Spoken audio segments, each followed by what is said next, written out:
welcome to Mansion Interviews, a podcast which gives me an excuse to talk to interesting people while at the same time improving your English. Today you'll be listening to Elsie Escobar, who speaks with an American English accent. The interview is a bit longer than usual, but Elsie speaks so well and so clearly that I'm sure you'll have no problem in following the conversation. Remember, you can improve your listening with comprehension questions and find some help with difficult words from this interview at inglespodcast.com/Elsie, E-L-S-I-E. And there's some very rich vocabulary in this interview. Elsie speaks about the cinema, she speaks about earthquakes, yoga, food, Barcelona, and much, much more. So use the vocabulary help on the website as you listen. Let me introduce you now to the delightfully charming Elsie Escobar.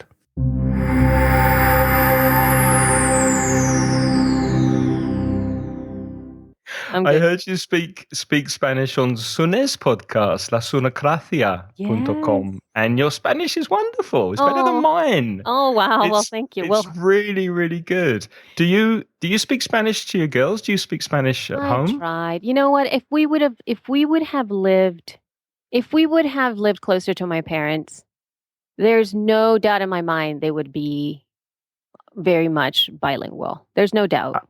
How old are they? 7 and 4. And the reason that I feel that it's been a challenge for me is because I moved away. I moved, across country. They live in LA.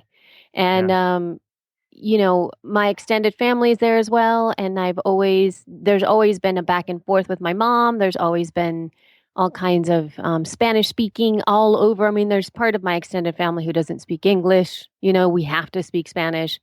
So they would have been immersed in that. And here, when I moved to Pittsburgh is very low on brown people.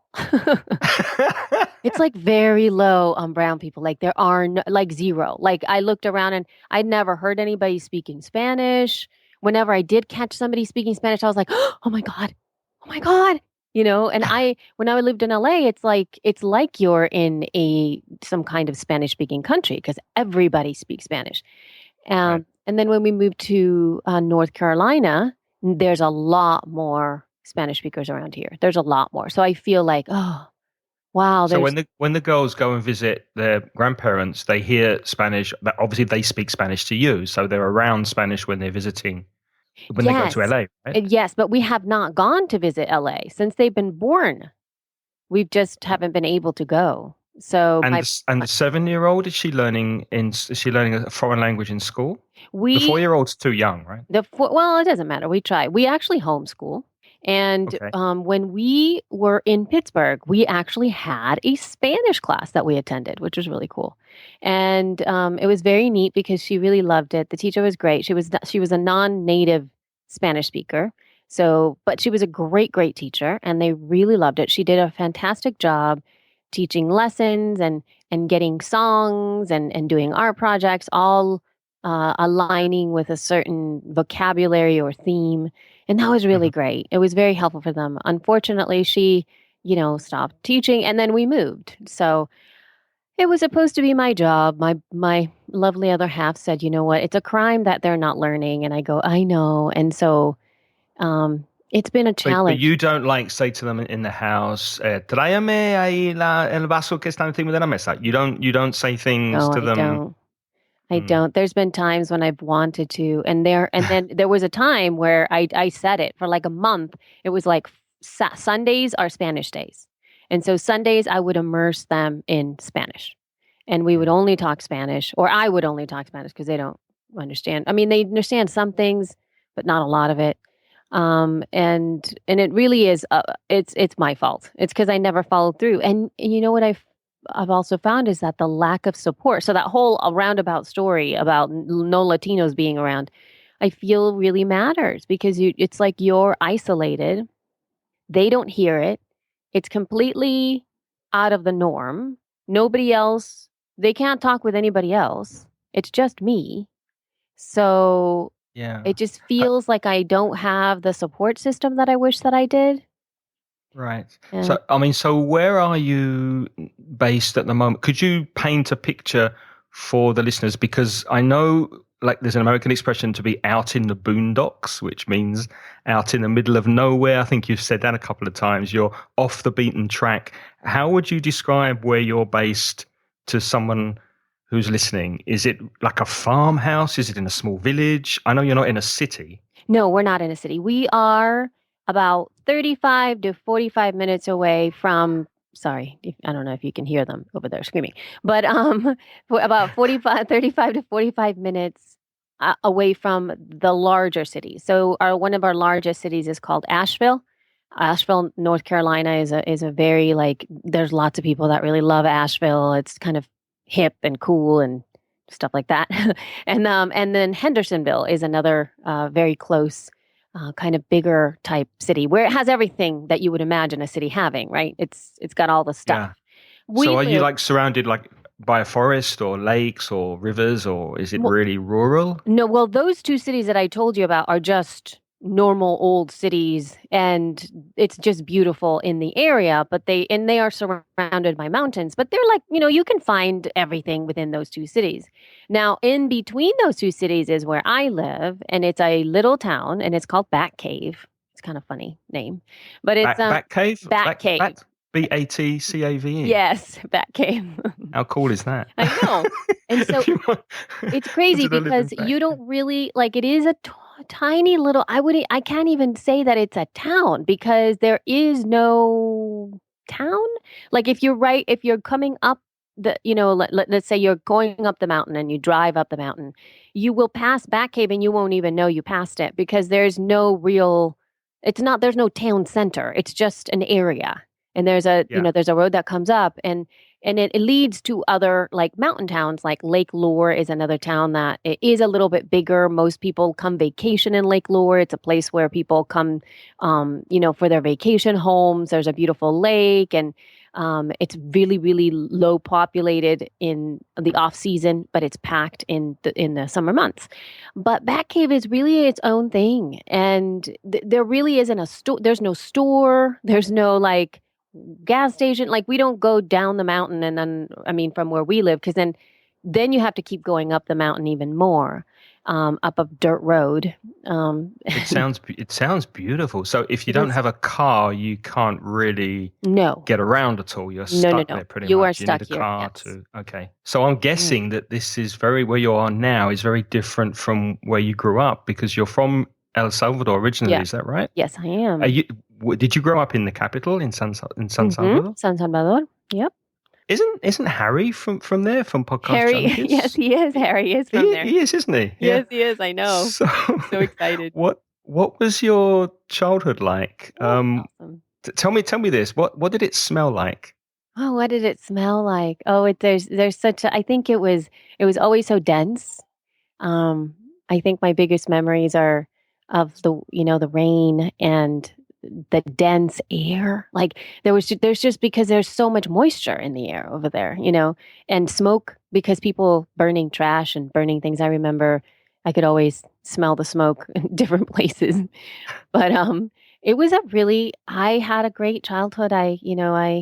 I don't have any bad memories really. I mean, of course, there was a war going on at that time. There was a civil war going on at that time, which was really the instigator of us moving out of the country because Yeah. we felt that well, I, I can't say we because I didn't know. I was 9 years old when I came to this country, but my parents felt that unsafe and that we needed to make a clean break and move away.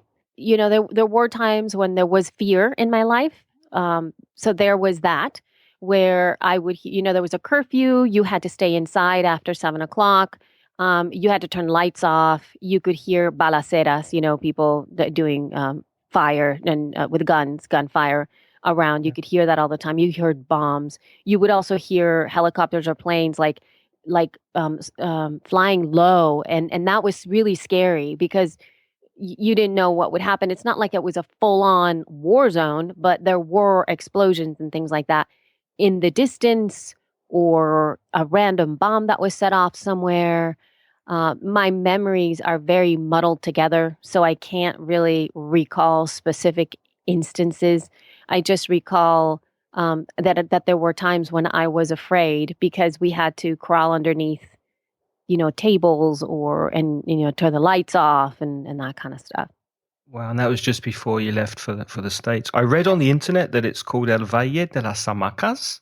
El Valle de las Hamacas, yes. Is that because of the earthquakes there? Yes, well, I know we do have a lot of earthquakes. Do Oh you my remember gosh. any Yes, earthquakes I when you were growing up? do. Absolutely. I mean, it's such a common thing that you're not really I didn't have fear around earthquakes because they happen all the time. And you have temblores, you don't necessarily have a full-on earthquake, but you have a temblor, so it kind of shakes, a little bit of Everything shake. shakes and glasses break and things move around on the table, and then you Well, just carry on as normal. yes, you totally do. And you just feel the little shaky shake. It doesn't shake so much. And there are some bigger ones. But I think I might have been there for something that shook a little bit more. But again, what really teaches you how to behave are the people around you, right? And so because my family and the entire city really is kind of used to it, the response to earthquakes was almost non-existent. It really is sort of like par for the course. Oh, there's another one. And so you just keep on, as a kid, you kind of take a cue off of everybody else's behavior, and you Right, just you copy the adults and do what they do. yeah. And so I grew up that way, and it was so funny to me whenever we came to LA. Los Angeles is where we moved to. And So you moved to California where I there are did. more earthquakes. Where there are more earthquakes. But the interesting thing is that Californians are not are still petrified by earthquakes. And it was it's alarmist. So Yeah. I came from a place where you kind of just know it's part of nature. This is what happens. This is how you deal with it. To somewhere else where everybody, it's like the world is coming to an end.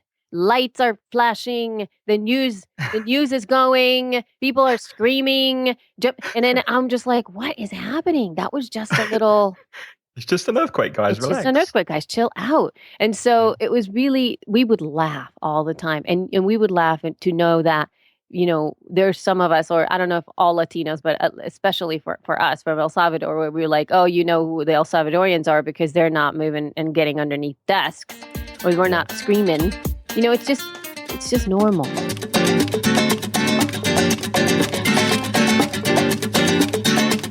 So you moved to California and you moved to LA and you worked in theater and film for a while. What made you stop doing that? Did you become disillusioned with the whole Hollywood thing, or did some other opportunity come along to take you away from theater and film? Yeah, you got it. It was disillusionment. I was young, and that I did. I had incredible talent, plus a lot of drive, plus a lot of education, right? But I was really, really, really naive to business, to having any kind of business sense. Did you have a manager or an agent? I did right away because I went to, I studied it for quite a while. I went to a very, very prestigious university, or actually master's program, not necessarily university. It wasn't a university. It no longer exists, but it was very an amazing experience for me. And then because of the name of the conservatory that I attended, um, we got most of us, there was only 7 of us in our class. Most of us got represented right away. So we moved to either New York or LA with representation because the conservatory was in Colorado. And Right. so Yeah, when so it's a bit like going to Cambridge or Oxford University in the yeah, UK. Automatically, you're guaranteed a yeah, job. Yeah. yes, exactly. So it was something like that. I had representation almost immediately, which was almost unheard of for most actors in LA. So I didn't have to work very hard to get representation. But I was skilled in the art of acting. I was skilled in the art of being an artist and a performer. I was not in the skill of of auditioning or of business. So I didn't know how to audition very well because for the past years that I've had that I trained in theater and even went into the grad school program, they basically cast us. We'd never had to audition for a part. We were just given the roles because there was only 7 of us. And then since they knew us, we were also part of the theater program for the Denver Center Theater Company, which is a regional theater company. And we were just cast in those roles without having to necessarily audition. And when we auditioned generally. So they just needed to see the skill set of the people that were there, or the artists that were there. And then they would... And you were acting alongside some pretty big names. I think Chuck Norris, Brenda Blethyn, Jack Black, James Coburn, Pamela Anderson. Yes, I did. I mean, you were doing work with these people, so you were right up there. Well, it's funny that you say that, because for most of these roles that I did, I don't know where Jack Black comes in, mind you. I don't know where he comes from. But some of the other ones you mentioned, yes, I did. I did a lot of these. I did a lot of those things with Chuck Norris and everything like that. But you have to remember that it was like these were really small roles. They were really small roles. Like if you blink, you miss me. And then there were some of them that were like I was in Orange County, which is that was perhaps the biggest budgeted movie that I was in. And it was really exciting to work with some of the people that were in that movie. And I was the maid because that's the imagination of, Hollywood. Mm-hmm. You have to have a Latina maid. And I was the maid, even though I don't really necessarily look exactly like a Latina maid, but you know what I mean? It doesn't matter, whatever. But my scenes were going up and down the stairs and, I can't even remember exactly what I did. To be honest, I don't think I ever spoke. And my scenes were cut off from the movie, except for like one, not by anything other than I'm sure just leaving things on the cutting room floor, but I still get credits for that. So it's not like you can see it very much. And, Christina Ricci, I did a movie called Pumpkin. And with her, I did have a scene with her. And I did have a larger scene in the movie. It's still very short, but I still have, screen time with her.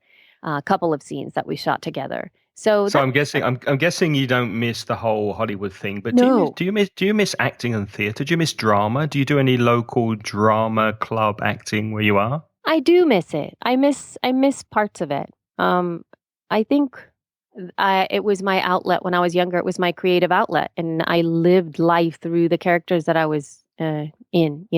I can't imagine doing it now because I fight every day to be present in my own life. Because it's the theater of the real life. Yeah, like that's exactly it. I fight to be present for my girls. I fight to be everything I can be for them. And I feel that, the kind of psychological and in-depth work you have to do as an actor really does take you away from real life. Like you have to dive somewhere else. And I'm not sure I want to do that anymore. But, getting behind the mic, doing this podcasting thing does give me a level of creative expression.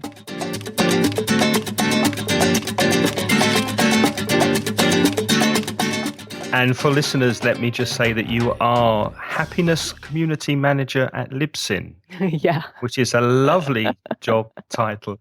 Could you explain, the audience, they're not really podcasters, they're people learning English. Yes. But so that they have an idea of what you do, could you explain what you do at Libsyn so that they have an idea of what Libsyn is? Yeah. So in case they're interested in starting a podcast. Well, Libsyn basically is the largest podcast host and distribution network. We've been around since 2004. And what that means is that we host people's media files, primarily audio files like MP3s, so that you don't have to worry about distribution to other channels, nor getting hit with bandwidth issues and things like that.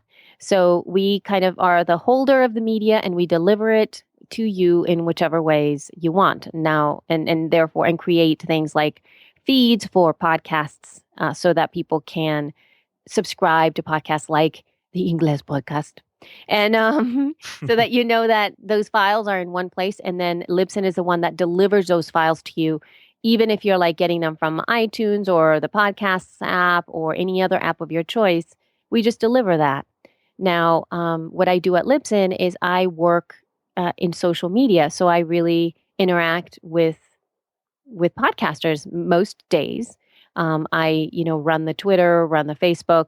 I test out the waters and other social media accounts out there or services that might come up to see how podcasters might use that and how we can be a presence there as well. And part of my duties is also to produce the feed, which is the official Libsyn podcast. And so I have a podcast that I put together. And also things that I do is I keep an eye on the podcasting space. I do a lot of research. I do a lot of listening. That's basically my biggest job, is listening and engaging people in conversation and being helpful as much as possible. And you are definitely very helpful.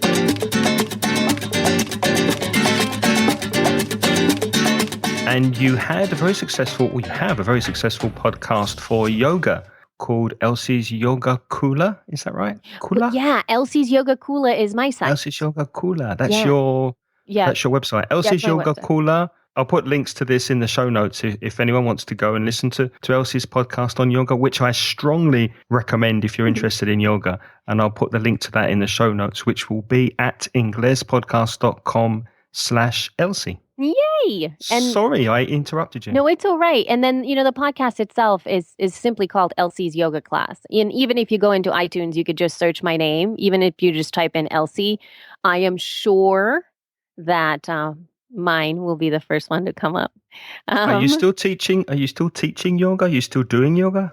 I'm taking a little bit of a hiatus right now from teaching publicly. So I do have a couple of private clients that I still work with. But at this point in time, the ROI of me teaching a yoga class is not conducive to our family, really. And I don't have the drive to push through that. Because, driving into town for 35 to 40 minutes just to get to a yoga class, for me to teach it, and then to find somebody to babysit the girls for an hour and a half, and then drive. It's not cost effective. No, not at all. Especially because, teaching public yoga classes is not how you make the majority of your money as a yoga teacher. That's how you build your business. And I have for many years, because I've been teaching now since 2002. But we moved to a new place, so I have to start from scratch as everything else. And it's not worth my time. So I work primarily with people privately. It's more worth my time to do that. And I've been really, really focusing on my own practice because it has shifted, changed, transformed, matured, if you will. So I'm teaching from a different place than I started. Do you meditate? I do. Did that come from yoga? Did the meditation come after the yoga? Yes, it did. So the yoga kind of gives you a path to take your seat. And it's not one that we take a lot. And actually, it's not one that I wanted to take many, many times for many years, because sitting quietly with myself was not something I wanted to do. It's hard. I'm trying to get back into it because I left meditation for a few years, and I'm finding it very difficult to sit with myself and be quiet and clear my head. But it's worth it if you can get there. Yeah. It's just hard work. It is. Sometimes. And then it's people who and I feel there's nothing you really have to do. I think that this is the hardest thing there are two different levels. When I was younger, and when I first started to get into yoga and all this stuff, and I was being guided into find the quiet and sit down and do meditation, I wasn't ready because there were too many truths. There was really too much truth that I was not dealing with in my own life at that time. So can you explain that a little? What do you mean by too much truth? It's like, when you are living a life that is completely out of alignment in some way. I'm going to make a big generalization so that you can kind of see what I'm talking about. Let's say this did not happen, but I'm just sharing this as an example. Let's say I'm taking a yoga class and I have some kind of substance abuse problem, right? Whether it could be, I just drink a lot when I go out with my friends, but it's getting to a point now where I've started drinking every day. But I'm going to yoga, and for the most part, I am pretty healthy and amazing, and everybody that sees me sees that I am productive. I pay things on time. I'm a total, just a really good alcoholic. And so, but then whenever you sit down on the mat, as soon as you close your eyes, you see this incredible elephant sitting in the You see room. yourself. Yeah. Exactly. You can't escape. Yeah. Yeah. So there is no way for you to deny that there are choices that you're making in your life that are wrong Yeah. or that they're not the best. Maybe that's what's stopping me from getting in the zone when I meditate. But I don't think we'll go there. Yeah, but see, that's what happened to me, and it was one of those things. Honestly, well, I sat down and I'm like, and then I would bargain with my consciousness, where I would say like, oh, I would ask because usually sometimes you sit down and you meditate, and there are some ways that you can get into the meditation where there are questions asked, like I am open to receive any wisdom, or I'm ready for the next step, or what is it that I need to deal with? Like there's prompts that you ask yourself to get deeper inside of your own consciousness. And every time that these prompts arose by either teachers guiding you through, it was like, what is it that you need to do next or whatever? This huge thing would fall in front of my face. And it was like, and then I would go like, yeah, there's that, but I don't have to deal with that right now. Let's go to all the good stuff, right? So, and if it's a big enough elephant, you just can't push it away. Exactly. It's just there. Yeah. It's just there. It's constantly there. And so that really kept me from it. And, and then so there's that level of it. But then there's like, let's say you're pretty normal kind of human being and you're pretty good. Like you don't have any glaring things that are completely off kilter. And then, and you're starting to try to do this meditation practice. There's a lot of the time where we put ideas into what it's supposed to feel like, and we try to make it more complicated than it is. When really, truly, if you can just be for a little bit and just be in that moment, even if it's for 5 to 10 minutes. I mean, as simple as that, that's going to start to shift you in a really, really deep level. So I think with maturity, I have now gotten to a place where I can sit and not have to do, because I kept doing that. I'm like, I have to do a specific type of meditation practice. I have to do this specific exercise while I'm meditating. I have to. When's your favorite time? First thing when you get up in the morning? Is that when you meditate? Yes, that's actually what I've been doing. I've been craving it a lot. So I tend to do a little bit of movement. Sometimes as much as I walk, I take a walk, maybe up to, 30 to 45 minutes or so, come back, I do a little bit of asana, which are the postures.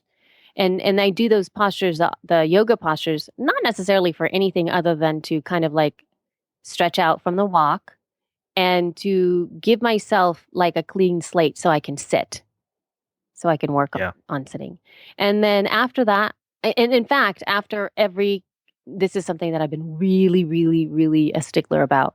After I do my posture practice, my asana practice, I will do the last posture in yoga, which is called shavasana. And shavasana is basically translated to the corpse pose. And what you do is after you finish your yoga practice, you lie on your back. Just lie on your back with your arms out to the sides a little bit and your legs a little bit wider apart. And you just lie there for up to like 10 minutes optimally. And you're meditating as you're lying there? You're just lying there. And so that is what most teachers refer to as the hardest pose of yoga, because we're so much more interested in trying to do the hard stuff or keep moving. It's really, really hard to just lay there. And it's really the reset button. It's when you get an opportunity again to bring yourself back to a clean slate where your body, and it's really about you getting out of your body's way so that your body can then realign in the way that it knows it needs to be. And most classes, even most public classes out there, do a really short shavasana. Like you'll get like a couple of minutes, and that doesn't work. It's not long enough. It's not long enough because we have to get past your mind wanting to get up. You have to get past your body's contraction to pure relaxation, and then you can move. So that's been really my, I guess, spiritual practice, could you call it, or my meditation practice starts with shavasana, moves into meditation and breathing practices, and then I move from there. It doesn't take that long, to be honest. It's like maybe 20 minutes between both of those. And then I'm sure eventually I will start to grow the length of the work. But for me at this time, that suffices.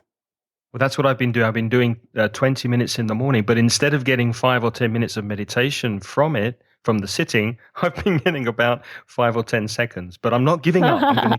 I'm going to keep doing it every morning until I can make that just that little bit longer.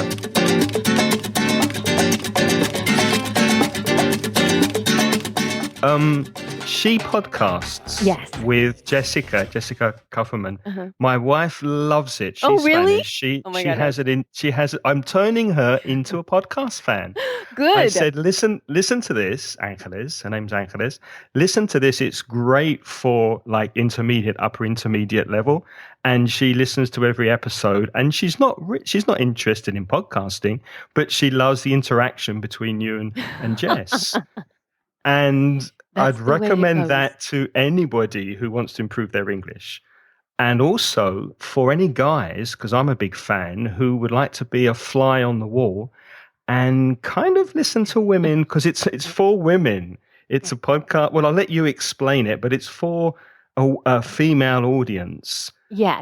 So could you just give a brief explanation of what you and Jess talk about, and also how many guys do you think actually listen to it? Oh my Do you God, have I any think idea of there's the a lot percentage? more. Oh my God, there's a lot more now than there were before. But anyway, so yeah, She Podcast came out from the need that we felt that in the podcasting space, there weren't as many women talking about podcasting, like putting the hats of expert on, being the pundits, if you will, in the space, commenting about podcasting. There really weren't any women doing that at all. So we thought we need to have that. We need to have this conversation happen, and also to talk about podcasting from the women's perspective, and to empower women, as a whole. Right. We really just created the podcast for women. But what's happened now, after I think we're into it now for a year and a half, coming up into 2 years in the summertime. There's like 80 something episodes, right? Yeah, we have 86 86 came out today. And so, yeah, coming up in that, what's been happening is that all of a sudden it's become us just talking about digital media as a whole, with a podcasting focus, of course.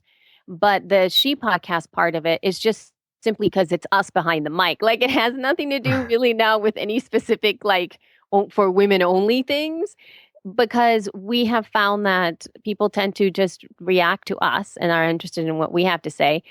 And also, we've had a really strong, like, male audience following all of a sudden. And what's really interesting, Craig, and this is something that I've been wanting to kind of bring up on the show as well, is that even though our like male audience is probably a small percentage compared to the female audience, they are more active, they are more engaged, and they send us more feedback. And it's kind of frustrating because that also shows, we talk about stuff like that. There's a difference in the way that women engage with media, and there might be something about going out of your way. For me, it's really hard for me to send people feedback, not because I don't want to, but because my life is in the way. I mean, we had, Rob Greenlee, who is the head of content for Spreaker. He did a whole entire episode based on one of our episodes for his personal blog / podcast that's on his website. And it was amazing. I honestly was like, wow, this is so great. I'm so honored that you did this for us, right? And I've been wanting to send feedback to him because I had it on my to-do list, and I haven't been able to do it. And it's not by lack of desire. It's just that it's so hard for me to juggle so many different things, and then adding response time or feedback to podcasts that I enjoy. Like, it's not, I don't feel like it's a chore. It just feels like it's if I have a choice between these three very imperative things that I need to do, the feedback portion is going to go away. Right. Absolutely. So, yeah. There's one thing I've noticed, because looking back, like the theater and film and being a yoga teacher, and now community manager, getting in touch with podcasters. There's a theme I can see, and there's something I'd like to ask you.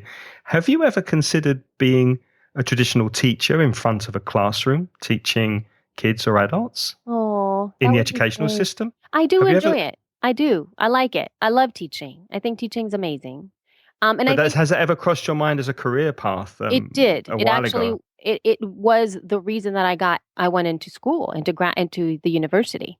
So I did not choose to be a theater major per se because that's what I wanted to be. In fact, I chose to be a theater major because they accepted theater majors above liberal arts majors at Loyola Marymount University, where I was going. And I had a better chance getting in as a theater major than a liberal arts major. So my whole idea while I was in school is I'm going to continue studying this, but I'm going to change my neighbor, I'm going to change my major. And I wish I could change my neighbor. I know, right? I'm going to change my major and go into education. And I wanted to go into early childhood education is actually what I wanted to do. And I had a job when I was in school and at the university teaching 3-year-olds, 3, 4, and 5-year-olds. And also I worked a lot with infant toddlers. And I really fell in love with that. That's what I wanted to do.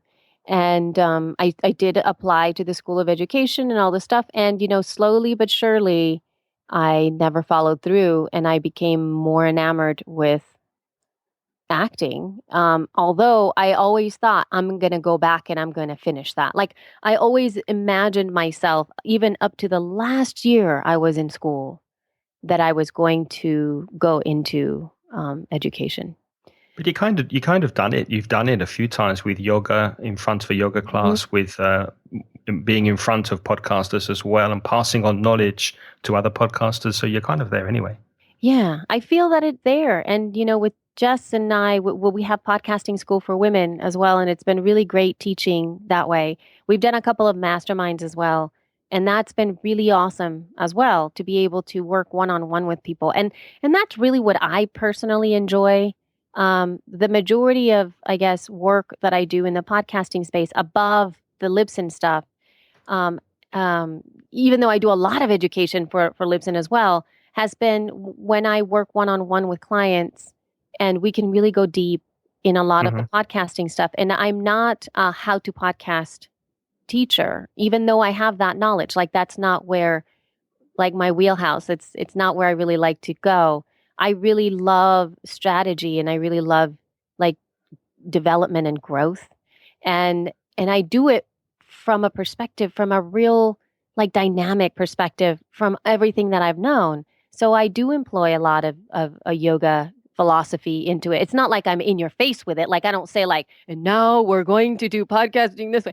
No, it's not like that at all. It's just, it's informed by that. It's informed by the acting, business that I've done, what I've seen. It's informed by the voice work that I've done, by the work in my body that I've done, so that I can really see somebody's work in the podcasting space from this complete, a dynamic point of view is the only way that I can really put it out. And you've also got a lot of energy. It comes across in your podcast. You've got a lot of energy behind what you're talking about, and you're very motivating. So that definitely comes across to me, at least. Yeah, and so anyway, I can't hold myself back, and so so that's what I really enjoy, that depth. And I feel that that's the same thing that happens when I'm teaching yoga as well. There's something that is very, like, I just get energized and I get really passionate about stuff. And one of the reasons that I have stopped is because I'm taking care of myself. I'm trying to refuel that energy and that passion that I have for the work so that I can really get it out. I feel that it is irresponsible for me to get behind the mic or take the seat of the teacher, even in real life, if I'm not in attunement, if I'm not in alignment, right. if I can't land those lessons, because there's nothing worse than a demotivated, bored teacher. I think we've all been in those classrooms. It's so depressing. It is depressing. It's not the way to go.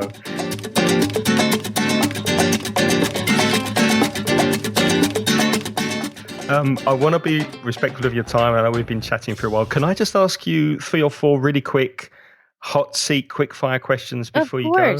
Of course, absolutely. You can be as quick or as long and extended as you like in your answers, but what makes you happy? Space. Time and space. That makes me so happy. My first thought was my girls, of course, because I woke up this morning and I give them above and beyond that, because that's also always going to be my answer. It's my babies, my girls. What annoys you? Oh, sorry, you're still going. No, yes, I'm I know you're like, what annoys you? When people interrupt me and I'm talking about happiness. That's what annoys me. You're the happiness expert. Carry on. Exactly. No, but that makes me have space. Space is thrilling to me, to have the ability to move and and space in every dimension, real space, actual, like just move away from me space, all kinds of space. And what annoys me, when people don't work, when people don't do the work, when people just follow what somebody else says. I guess that encapsulates a lot of what I see out there in the world sometimes, where it's like you only do something because somebody else told you. And then when somebody asks you, why did you do that? Oh, it's because so-and-so told me. And you have no point of view. That drives me nuts. Have a point of view. Know where you're coming from. Know where your teacher's coming from, or whoever's telling you to do stuff is coming from. Do a little bit of research, for gosh's sake. That's what I know. Have you ever rapped or done any hip hop? And if not, is it a secret goal of yours? No. Why? What did I just do? I'm fishing here. I just thought maybe you'd want to be a rapper. No. No. Okay. Have you ever been to Spain or Europe? Yes, I have. I went to England for like a heartbeat, for just literally a heartbeat. I was there for like a night and a little bit of a day. And then I went to Barcelona, and I fell in love with Barcelona. It's one of my it's really, really vibrant in my heart. And When were you there? How long ago? Oh gosh, 2006. Oh, it's time to come back. You'd have to bring your family over. Oh my gosh, it's my favorite place ever in the whole world. I follow on Instagram all kinds of places in Barcelona and their food and Catalonia. I love that area so much. I think you know what, and I forgot what the age was. Oh my gosh. When I'm 60 something, I forgot exactly. It's when my girls, I think when my littlest one is 18, I want to be a hermit up in the Catalonian mountains. I heard that. You said that on the podcast. I think it was She Podcasts. Not crazy. That's right. Yeah. Give me 1 second. Hold on. Yes, baby.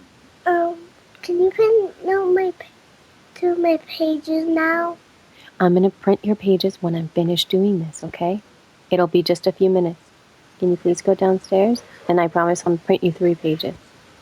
Are you almost finished? Yes, I just told you. But if you stay here, I'm not going to be finished, because then I can't finish. So you go, and I'm almost finished. Hey, Mom. Yes. Can I sit right on the top step? If you're quiet. Hola, ¿cómo estás? I know. She can't hear because of that. Okay. I'm sorry, I'm keeping you from it. No, it's all right. But it's like crazy. I can't even take it. I'll let you go in a second. If you wanted to remind yourself of your childhood, what would be a feel-good dish for you to cook at home? Oh my gosh. Of my child. There something? Yeah. I wish that I could cook it. But I can't cook it. And maybe someday I will. But I want pupusas. I love pupusas. I crave pupusas. What's pupusas? It's like the El Salvadorian dish. It's sort of like, it's El Salvador if you're having pupusas. And so pupusas are kind of like corn tortillas, right? But they're thick corn tortillas, like very, very thick. Like they look like thick pancakes, but they're corn tortillas. And on the inside, they're stuffed with stuff. So stuffed with like shredded pork, or stuffed with beans, or stuffed with cheese, or revueltas, which when you stuff them with all that stuff. And then, so basically... Any picante? Any like hot peppers? Not really. El Salvador doesn't really have hot peppers too many. We don't really do spices so much, but we eat it with pickled coleslaw, curtido. My mouth is now watering. Oh, Just it so you sounds know. wonderful. And then there's another like little red sauce. Some of the little red sauces that you put on it have a little bit more of a kick to it. But so basically you just have this tortilla, which you have the masa first before it's even cooked. And then you make a little ball, and then you make a little hole in the ball where you stick the stuff. You stick like the cheese or whatever. And then you kind of you make it so that it's a flat. It looks like a pancake, but the stuff is inside. And then you don't fry it up. You put it up on a comal and you just cook out. You cook it, from side to side. And then you have those. And those are amazing. My mom actually sent me for my birthday about 4 or 5 years ago, pupusas in the mail. How did they travel? They traveled really well and they were gone faster than you could even imagine. Oh my God. I bet they didn't even get to the microwave. You just had them straight out the package. Oh my gosh, I totally did. I miss it. I miss them so much. So yes, if I could make pupusas, I probably would. I just know that it takes a long time to get all Right. the little bits and pieces. I think once you start cooking them, like it's really easy to make them, like, when you're making tacos and things like that. Like once you have all the ingredients there, it's really not very hard. But it's making the pieces that is hard. Well, I'm sure there's some El Salvadorians listening, and they'll be dying to send you some in the mail. Oh, and I'm if you sure. come, and when you come to Spain with your family, come here because my wife is a good cook, and we'll make some for you. That's a promise. Oh, I would love it. Where do you live in Spain?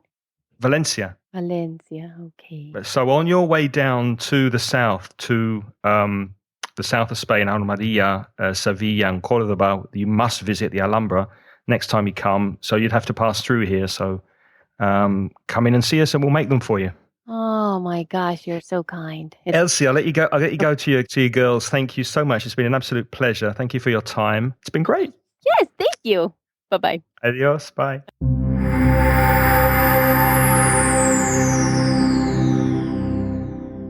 A huge thank you to Elsie for her time. I was very bad because I forgot to ask Elsie where you can find her online on the internet. So, She Podcasts, the podcast that she does with her co-host Jess, is at shepodcasts.com. The Feed, the podcast hosting service, is at thefeed.libsyn, libsyn.com. And the Yoga Kula, Elsie's yoga classes, can be found at Elsie's Yoga Kula, KULA.com. And if you want to reach out on Twitter to Elsie, she is at YoGeek, YOGEEK. And if you want to hear Elsie speaking more about her role as happiness community manager at Libsyn, you can find her interview in Spanish on lasunacrazia.com. And a link to that interview, together with all of the links to all of the things we spoke about, can be found at inglespodcast.com/Elsie. Thank you to you very much for listening to this Mansion interview, and you can find more podcasts to improve your English at inglespodcast.com. And you can study English for free at mansioningles.com.